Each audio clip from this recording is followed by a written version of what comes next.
సూర్యుడి నుంచి వచ్చే 7 కిరణాలను ఏమని పిలుస్తారో తెలుసుకుందాం. సూర్యుని నుంచి 7 కిరణాలు వస్తాయి. వాటిని సప్త జ్ఞాన భూమికలుగా అభివర్ణిస్తారు. అలాగే జ్ఞానంలో సైతం 7 స్థితులున్నాయి.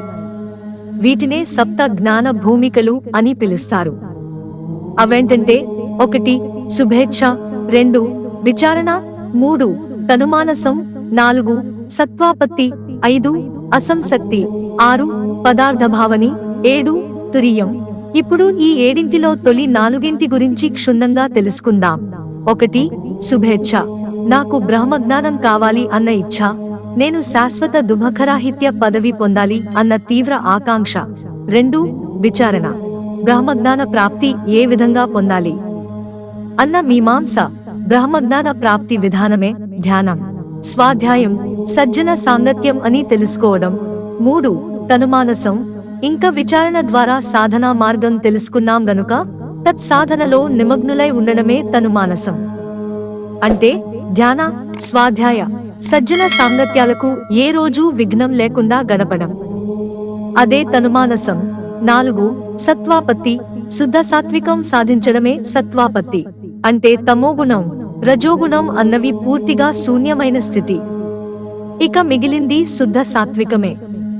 తమోగుణం అంటే సోమరితనం, రజోగుణం అంటే నాకు తెలుసు అనే అధికార దర్పం. ఈ 4వ జ్ఞానభూమిక ధ్యాన, స్వాధ్యాయ, సజ్జన సాంగత్యాల సాధన తీవ్రస్థాయి నందుకునే స్థితి. ఆ తీవ్రత ద్వారా నాడీమండలం పూర్తిగా శుద్ధమైన స్థితి, మనస్సు పూర్తిగా కంట్రోలు అయిన స్థితి. అదే యోగి అయిన స్థితి.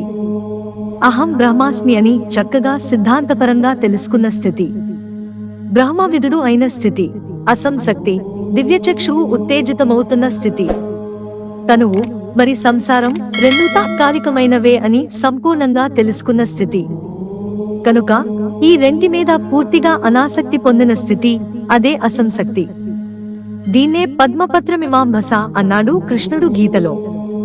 అయితే ఇతనికి సంసారంలో అసంశక్తి ఉన్నా ధర్మనిష్ఠుడు, మరి కర్మ నిష్ఠుడు, తనువు పట్ల మరి సంసారం పట్ల తటస్థ దృష్టి కలిగి ఉన్నవాడు. దివ్యచక్షువు ఉత్తేజితమైంది కనుక, సత్యద్రష్ట కాబోతున్నాడు కనుక పూర్తిగా దానిమీదే ఆసక్తిని, ఏకాగ్రతను నిలిపినవాడు.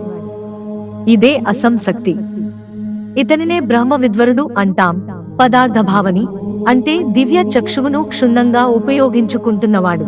ప్రతి పదం యొక్క అర్థంలో, ప్రతి వస్తువు యొక్క భావంలో ప్రత్యక్షంగా నివసిస్తున్నవాడు. అంటే బ్రహ్మవిద్వరీయుడు అయిన స్థితి. ఇదే సిద్ధస్థితి, ఇదే సవికల్ప సమాధి స్థితి కూడా. అంటే ఎన్నో సమాధానాలు దొరికినా ఇంకా కొద్దిగా సంశయాలు ఉన్న స్థితి, తురియం.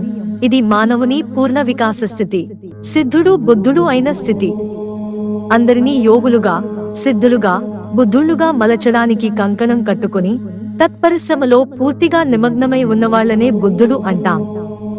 ఇదే సహస్రదళ కమలం. ఒక్కొక్క మనిషిని యోగిగా మలచినప్పుడల్లా సహస్రదళ కమలో ఒక్కొక్క రేకు విచ్చుకుంటుంది. ఇతనినే బ్రహ్మ విద్వరిష్ఠుడు అంటాం. తురియం అంటే సర్వసామాన్యమైన జాగృత, స్వప్న, సుషుప్త స్థితులను దాటినవాడు. తురియ అంటే మూడింటిని దాటిన అని అర్థం. అంటే నిర్వికల్ప సమాధి స్థితికి చేరుకున్న స్థితి. సమాధి అంటే సమాధానాలు తెలుసుకున్న స్థితి. నిర్వికల్ప సమాధి అంటే ఏ సందేహాలు, ఏ సంశయాలు లేని స్థితి. మిత్రులారా, ఛానల్ సబ్స్క్రైబ్ చేసుకోవడం మర్చిపోకండి. ధన్యవాదాలు.